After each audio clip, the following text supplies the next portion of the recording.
Olá, pessoas! Eu sou a Priscila Elspeth e esse é o Contos da Pel. Se você gosta de contos, mini contos e histórias curtas, esse é o seu canal. O conto de hoje, ele é parte de uma quadrilogia que eu escrevi. Alguns foram publicados numa editora, Immortal, a editora Medusa, né? Eu também deixei eles algum tempo depois que eu readquiri os direitos, deixei eles gratuitamente em alguns lugares, no Wattpad, na Amazon, cheguei a deixar eles gratuitos um tempo e depois eu tirei eles de publicação porque eu não sabia muito bem o que fazer. Mas aí agora eu decidi, queria gravar, né, eles para colocar aqui no podcast, experimentar, na verdade, contos um pouco mais longos, né, do que vocês estão aí acostumados a ouvir. Então, esse conto ele fala sobre um sabá, que é uma celebração das bruxas, né, mais especificamente Lita, que é o início do verão, né, aqui no Brasil se comemora em dezembro, lá no hemisfério norte se comemora no meio do ano, né? Ao todo, os sabás na bruxaria são comemorados 8 sabás, são 8 sabás, mas os principais são 4, que é exatamente quando começam e terminam as estações, né? Então, eu peguei essa quadrilogia e resolvi que iria gravar no podcast.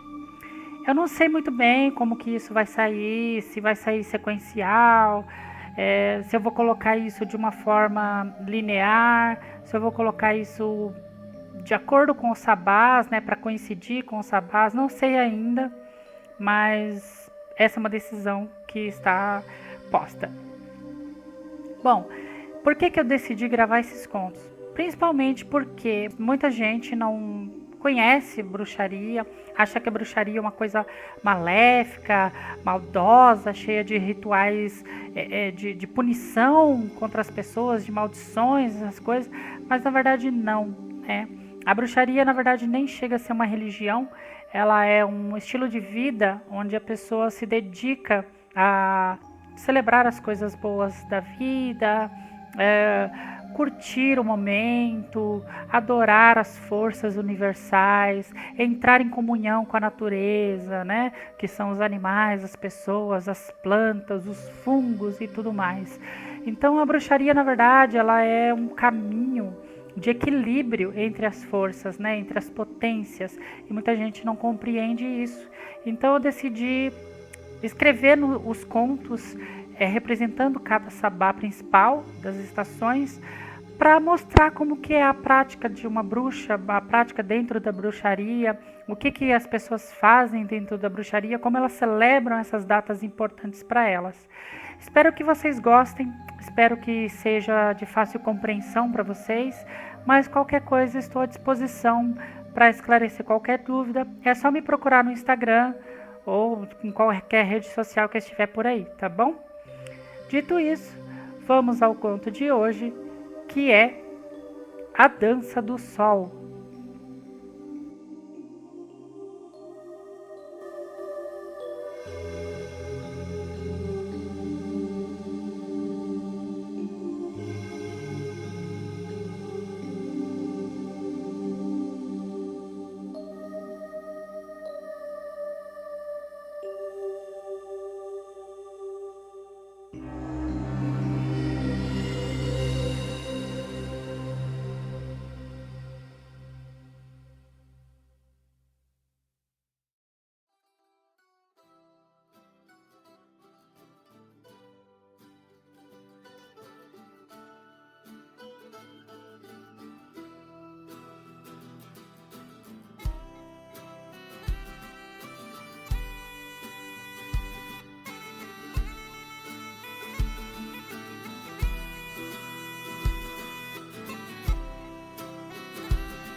Ainda estava escuro quando elas começaram a subir a trilha.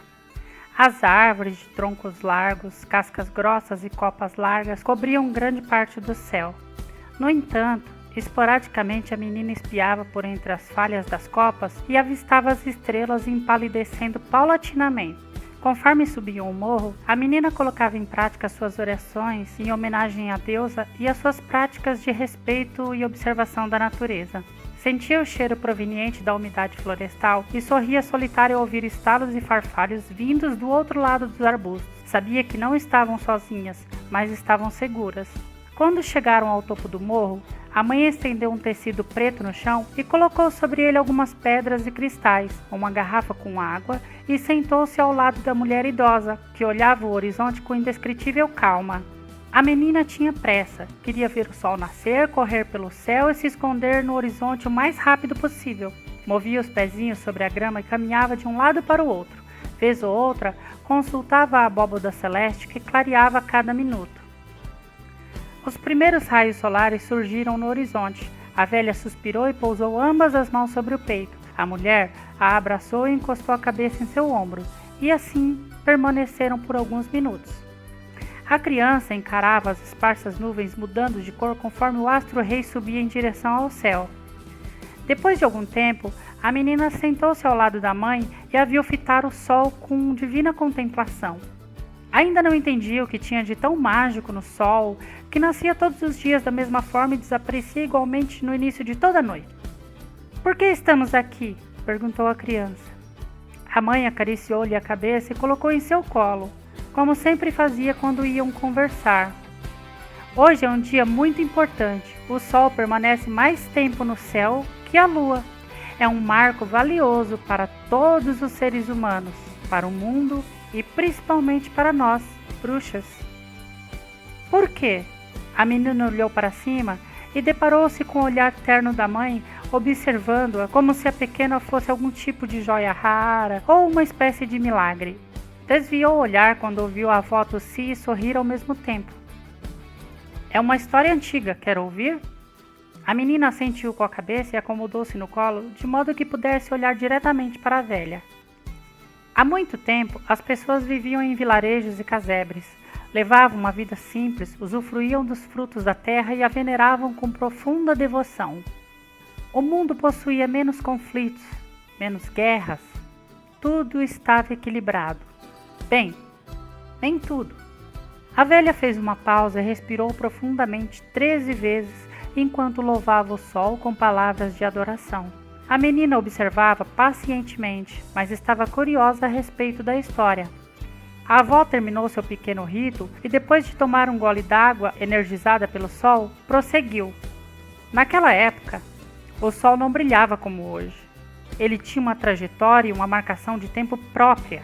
Ele era jovem e arrogante, não sabia governar, não sabia dividir o espaço com as outras forças universais. Então, sempre que se frustrava, ele desaparecia sem a menor indicação prévia e deixava a deusa e seus filhos no escuro, no frio e vulneráveis aos perigos das trevas. A menina ouviu um farfalhar e sobressaltou-se do colo da mãe com os olhos arregalados e investigando os arredores.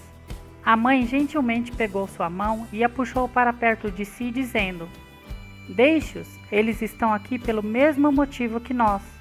A menina concordou e a avó continuou a história. Toda vez que o deus ia embora, o que era muito frequente, o mundo perecia. Os maus espíritos atacavam as pessoas e as criaturas mágicas, espalhando o caos e a destruição sobre a face da deusa. A terra ficava infértil e a água congelava. Os ventos frios cristalizavam tudo o que tocavam. Eram épocas de desespero, insegurança e morte.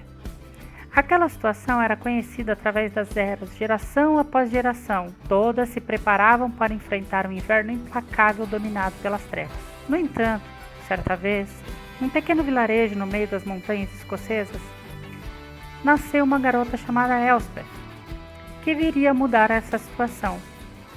Ela, como todas as crianças, temia a noite longa e o frio implacável, mas não entendia a inércia de seu povo e não concordava com as explicações e desculpas que eles davam.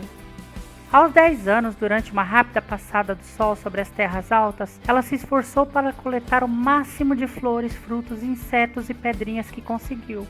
Colocou tudo em garrafas e enfiou tudo numa grande bolsa de couro. Pegou sua flauta de madeira e, sem avisar ninguém, seguiu por uma antiga e abandonada trilha em direção ao topo da mais alta montanha. A menina acariciou o estômago e olhou para a bolsa da avó. A velha sorriu e tirou da bolsa um bolinho e entregou-o à menina. A guria comeu o bolinho preparado pela avó com tanta paixão que aqueceu o coração da velha senhora. Depois de alimentar-se, a menina aninhou-se no colo da mãe, enquanto observava a avó sussurrar palavras ao vento e esfarelar um bolinho perto dos arbustos. Viu uma pequena mãozinha coletar umas migalhas e ficou surpresa, pois saber da existência dos encantados é uma coisa diferente de poder vê-los. A avó suspirou longa e profundamente, antes de continuar a história. Elspeth caminhou durante 2 dias, subindo por caminhos pedregosos, dormindo em encostas inclinadas e temendo ser atacada por feras sombrias ou espíritos malignos. Quando finalmente chegou ao topo da montanha, sentou-se sobre a relva rasteira e observou o mundo lá de cima. Tudo parecia triste, doente, álgido e sem cores. O gelo e os maus espíritos depauperavam cada centelha de vida.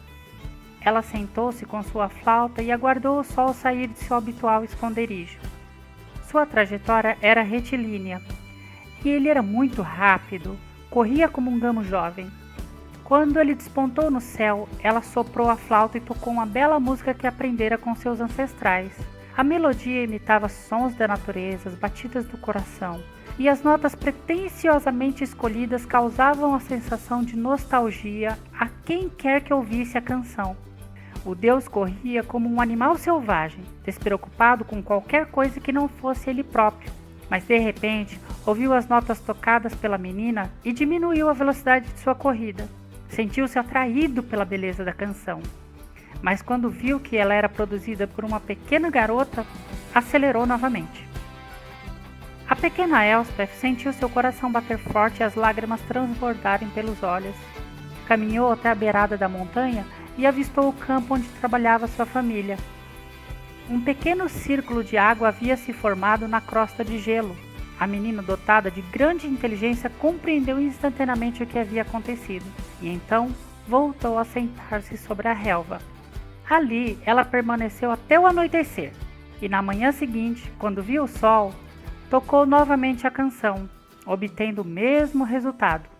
O mesmo ela fez no dia seguinte, no outro e depois no outro. A cada nova música, o tempo de parada do deus era maior e isso lhe agradava muito.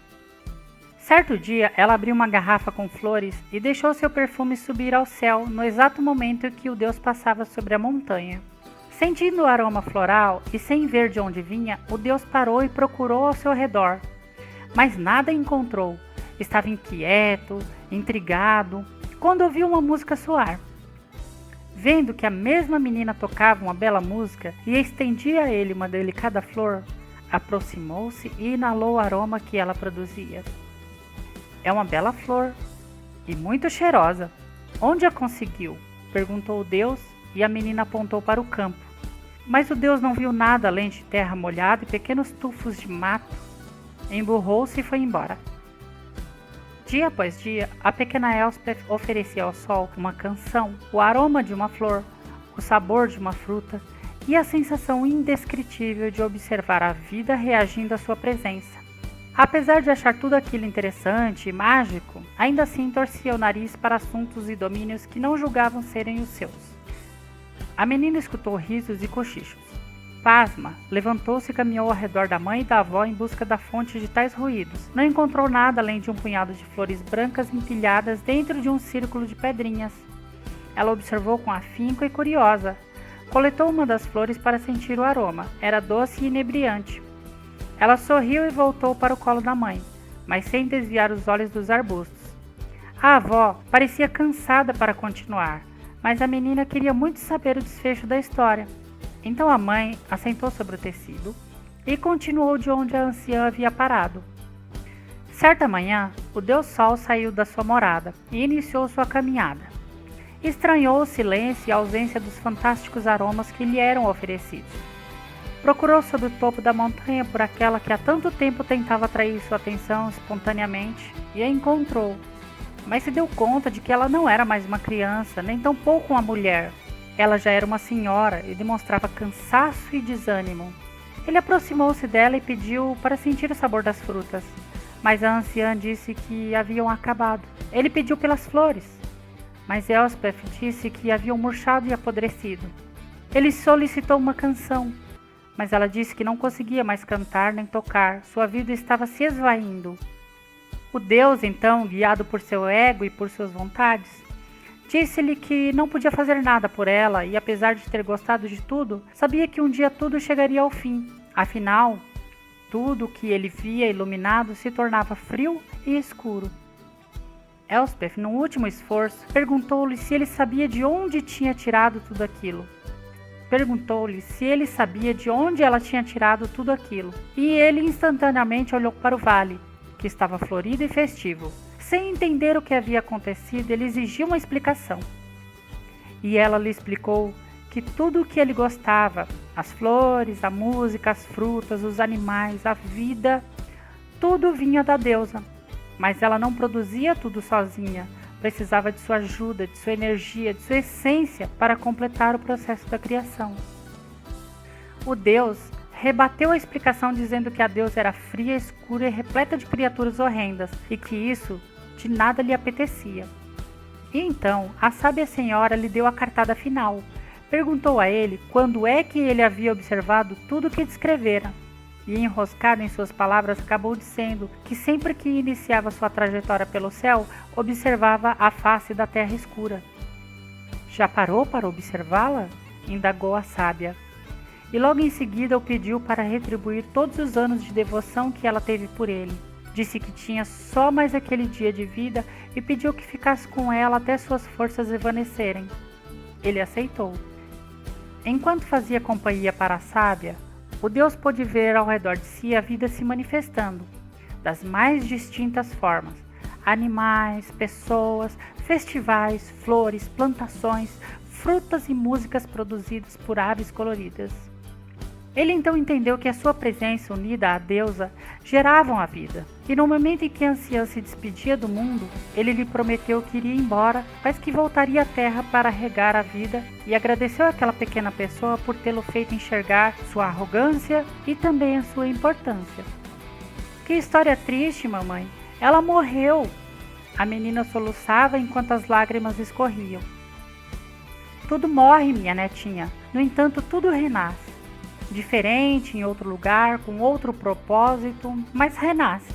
A velha estendeu-lhe a mão e quando a menina se aproximou, foi envolvida por um abraço caloroso da avó.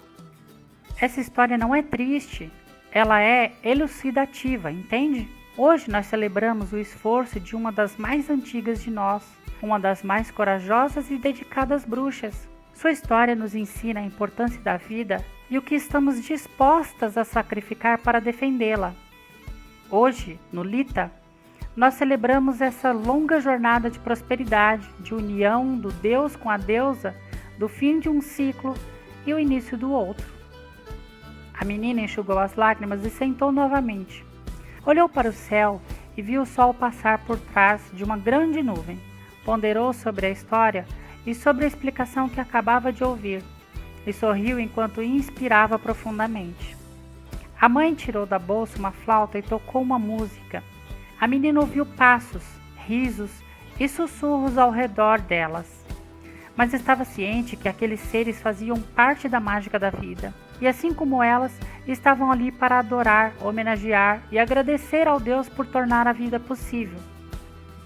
Quando o sol se pôs do outro lado, a noite lançou seu manto sobre o mundo e a pequenina observou embasbacada o céu estrelado reluzente, como fagulhas que sobem de uma fogueira. Pela primeira vez foi invadida pela consciência de que todas as coisas no universo possuem energia, pois o próprio universo é vivo e irradia sua essência. Enquanto desciam o morro, iluminando o caminho com a lanterna do celular, a menina pensava sobre o dia que tiveram juntas, sobre o aprendizado que obtivera, sobre seu futuro. e, guiada por sua vontade impetuosa, disse ansiosa: quando eu crescer, quero ser esperta igual a Elspeth, ou sábia igual a vovó, ou então amável igual a você, mamãe. A mulher pegou-a no colo, erguendo-a do chão, e rodopiou com ela sorridente. Colocou-a no carro e, enquanto acariciava sua cabeça, olhou-a e disse: não precisa ser igual a nenhuma de nós. Você é única e, como tal, deixará uma marca igualmente única no mundo. Acredite.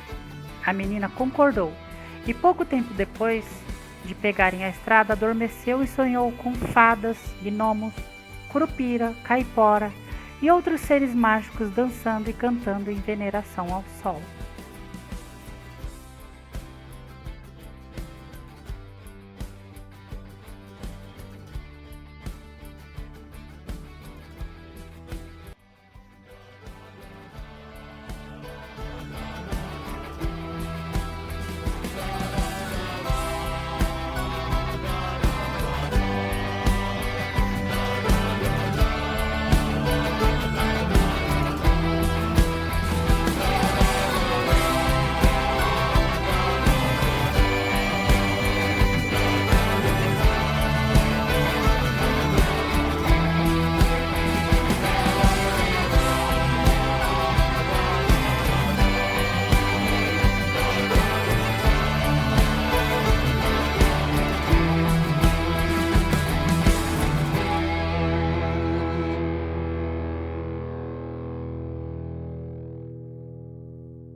E esse foi o conto de hoje, pessoal. Espero que vocês tenham gostado.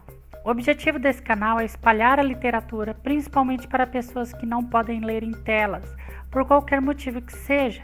Então não se esqueça de compartilhar o link do programa para que ele chegue até essas pessoas. Eu não sei se vocês perceberam, mas tanto o áudio do conto quanto o áudio da entrada, ele é um pouco diferente desse, porque faz parte de um período, né? Faz parte da minha história. E quando eu resolvi gravar, eu achei que queria usá-lo do jeito que estava. Até pensei em regravar, mas aí eu desisti porque eu estava com preguiça. Mas eu acho que ficou legal, acho que ficou bacana e resolvi manter, né? Então não se assustem, não estranhem.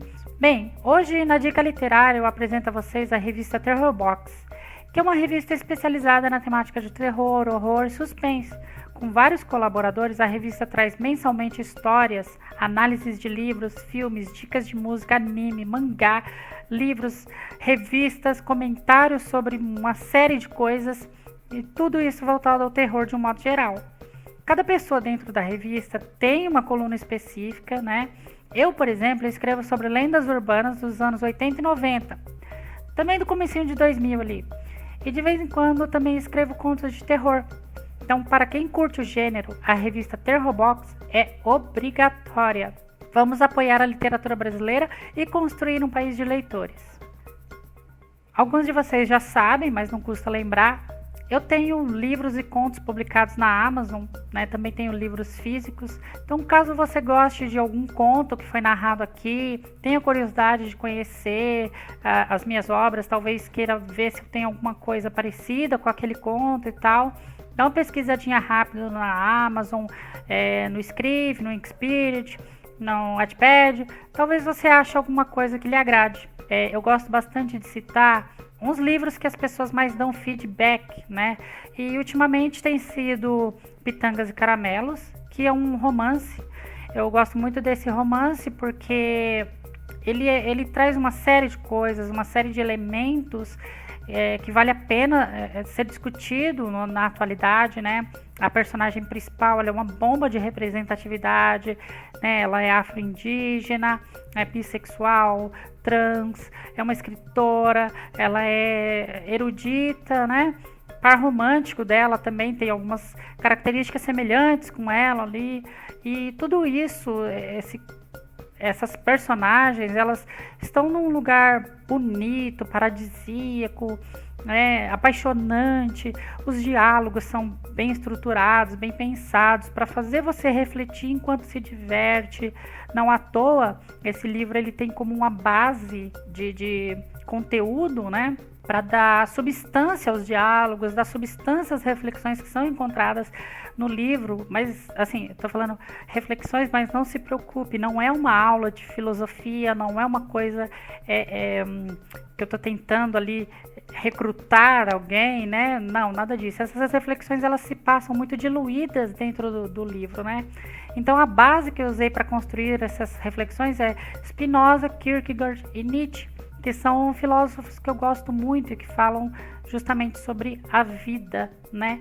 Então eu acho importante, dentro das obras literárias, dentro do que a gente usa como refúgio da realidade, a gente também achar um lugar de conforto para a gente refletir sobre a nossa própria vida. Porque a gente pode tentar fugir da realidade, mas a realidade não foge da gente, né? Então o Pitangas e Caramelos é um dos exemplos que eu sempre dou.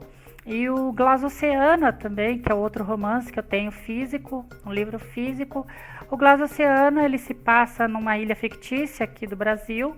As pessoas nessa ilha, elas vivem ali tranquilamente e tal. Quando, com a chegada de dois estranhos, a vida dessas pessoas é completamente virada ao avesso. E aí eles precisam lidar com todas as novas situações que eles encontram pela frente.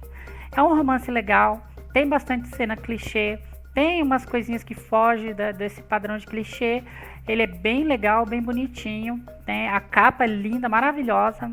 Foi feita pela Alice Prince. Lá no Instagram vocês encontram ela como Ali Capista. Ela é excelente, faz um trabalho muito bom.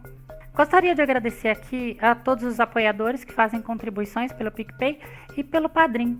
Eu digo que é graças a vocês que a gente consegue manter esse programa no ar, lançando todas as semanas pelo menos um episódio. E para você que gosta de curtir a praia ou a piscina em grande estilo, dê uma olhada nas páginas da Pura Elegância Modas. Lá você encontra acessórios e trajes de banho de ótima qualidade com preços incríveis. Quer ficar elegante enquanto curte o sol? Então visite a página da Pura Elegância Modas e aproveite as promoções.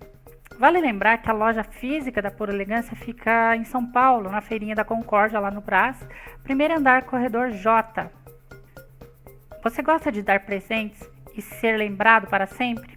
Mas quando você tenta expressar os seus sentimentos através de um presente, bate aquela dúvida na hora do que escolher? Pois bem, visite as páginas da Boutique 5 Sentidos e isso nunca mais vai acontecer. Lá, as meninas vão te auxiliar a escolher o melhor presente para cada ocasião. Elas vão te mostrar uma variedade imensa de produtos, uma variedade infinita de combinações de presente para você mostrar o seu carinho, o seu apreço pela pessoa que você ama. Claro que isso inclui você também. Lá tem um ótimo atendimento, produtos de altíssima qualidade e um ótimo preço. Torne-se inesquecível, torne-se Boutique 5 Sentidos. A loja física da Boutique fica na Avenida Carolina de Abreu, 942 em Itapevi, na Zona Oeste Metropolitana de São Paulo. Se você estiver pela região, dá um pulinho lá que você não vai se arrepender. A loja é maravilhosa. E se você escuta o programa e gosta dos contos, considere nos apoiar no Padrim ou no PicPay. Sua contribuição será de grande ajuda para que esse programa cresça e se espalhe para quem quer ter acesso à literatura. Eu disse lá no começo, em um dos primeiros programas, que esse programa ele nasceu de uma conversa que eu tive com uma colega que ela tem deficiência total da visão. E os livros que ela procura, né, que ela precisa comprar para ler e tal, geralmente são muito difíceis de se encontrar, quando acha muito caro, porque ela lê em braille, né?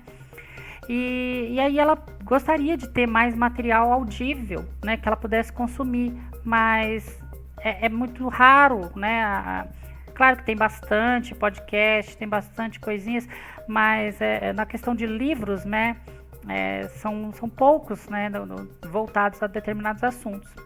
E aí eu falei pra ela, eu tinha vontade de montar um podcast, contar histórias e tal, e ela me incentivou bastante. Então, para pessoas como ela, que não podem ler em tela, às vezes o aplicativo falha, o aplicativo de leitura falha, às vezes a pessoa não está com tempo de parar para ler, ou tem uma sensibilidade nos olhos, não consegue ler. Então, eu gravo esse programa para essas pessoas e para quem mais quiser ouvir. Vem com a gente e apoia a literatura nacional. Seja um apoiador do programa e você pode até gravar uma história aqui, fazer vozes para alguns personagens que virão por aí alguns contos mais elaborados. Já fica a dica aí. Não se esqueça de seguir o Contos da Pel no Spotify e no YouTube também. E você também pode me seguir no Instagram, que é @Priscila_Elspeth. Priscila sem S e Elspeth com TH no final. Por hoje é só, pessoas. Fiquem bem, se cuidem. Beijos e até a próxima!